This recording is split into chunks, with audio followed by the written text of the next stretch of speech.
दोस्तों, वट सावित्री व्रत हर वर्ष ज्येष्ठ मास में अमावस्या तिथि के दिन रखा जाता है। इसे हर स्त्री को अपने अखंड सौभाग्य और पति की लंबी उम्र की कामना के लिए रखना चाहिए। भद्र देश के एक राजा थे जिनका नाम अश्वपति था।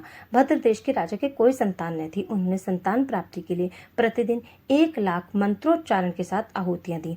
18 वर्षों तक यही क्रम चलता रहा। इसके बाद सावित्री देवी ने प्रकट होकर वर दिया कि राजन, तुझे एक तेजस्वी कन्या पैदा होगी।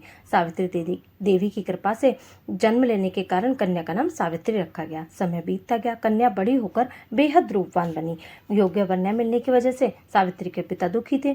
उन्होंने कन्या को स्वयं वर तलाशने के लिए भेजा। सावित्री तपोवन में भटकने लगी। वहां साल्व देश के राजा गुम्मेतसेन रहते थे। क्योंकि उनका राज्य किसी ने छीन लिया था, तो उन्हीं के पुत्र थे सत्यवान, जिनको देखकर सावित्री ने उनको देखते ही पति के रूप में वरण किया। ऋषिराज नारद को जब यह बात पता चली तो वे राजा अश्वपति के पास यानी कि सावित्री के पिता के पास पहुंचे और बोले, हे राजन, ये क्या कर रहे हैं आप? सत्यवान गुणवान है, धर्मात्मा है और बलवान भी है, पर उसकी आयु बहुत कम है, अल्पायु है। 1 वर्ष बाद ही उसकी मृत्यु हो जाएगी। यह बात सुनकर राजा अश्वपति घोर चिंता में डूब गए। सावित्री ने उनसे कहा कि आप चिंता में क्यों बैठे हैं? राजन ने कहा, पुत्री, तुमको जिस राजकुमार को अपने वर के रूप में चुना है वह अल्पायु है। तुम्हें किसी और को अपना जीवन साथी चुनना चाहिए। इस पर सावित्री बोली, नहीं पिताजी, आर्य कन्याएं अपने पति का एक बार ही वरण करती हैं और राजा भी अपनी कन्या का कन्यादान एक बार ही करता है। सावित्री हट पर अड़ी रही और बोली, मैं सत्यवान से ही विवाह करूंगी। तब उनके पिता ने सावित्री का विवाह सत्यवान से कर दिया। सावित्री अपनी ससुराल पहुंच गई। समय बीतता गया। सत्यवान हर दिन की तरह उस दिन भी लकड़ी काटने जंगल चला गया। उस दिन साथ में सावित्री भी गई। जंगल में पहुंचकर सत्यवान लकड़ी काटने के लिए पेड़ पर चढ़ गया। तभी उसके सिर में तेज दर्द होने लगा। दर्द से व्याकुल सत्यवान पेड़ से नीचे उतर गया। सत्यवान के सर को गोद में रखकर सावित्री सत्यवान का सर सहलाने लगी। तभी यमराज आते हैं और सत्यवान को अपने साथ ले जाने लगते हैं। सावित्री भी उनके पीछे पीछे चल दी। यमराज ने सावित्री को समझाने की कोशिश की कि यह विधि का विधान है, लेकिन सावित्री नहीं मानी। वह फिर भी यमराज के पीछे पीछे चलती ही रही।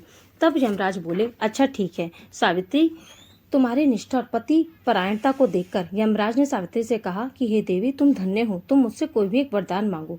सावित्री ने कहा, मेरे सास ससुर वनवासी और अंधे हैं, उन्हें आप दिव्य ज्योति प्रदान करें। यमराज ने कहा, ऐसा ही होगा, जाओ अब लौट जाओ। सावित्री फिर भी उनके पीछे पीछे चलती रही।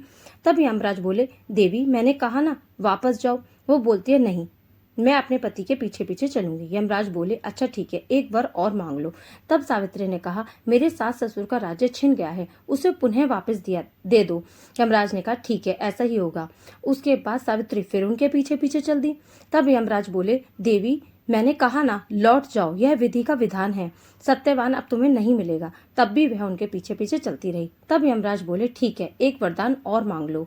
तब सावित्री बोली, मुझे 100 संतानों और सौभाग्य का वर दे दो। तो यमराज ने हाँ कर दी। तब सावित्री बोली कि हे यमराज, आपने मुझे पतिव्रता होने का वरदान दिया है, तो मैं पुत्रवती कैसे हो पाऊंगी? तब यमराज सावित्री को आशीर्वाद देकर अंतर्ध्यान हो गए। यमराज को सत्यवान के प्राण छोड़ने पड़े।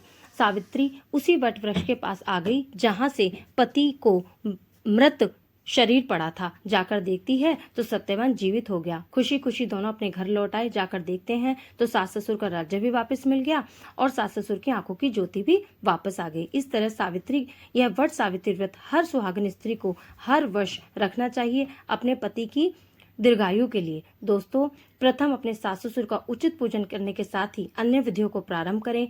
अपनी सास को बायना जरूर दें और इस व्रत को सभी रखें। राधे राधे।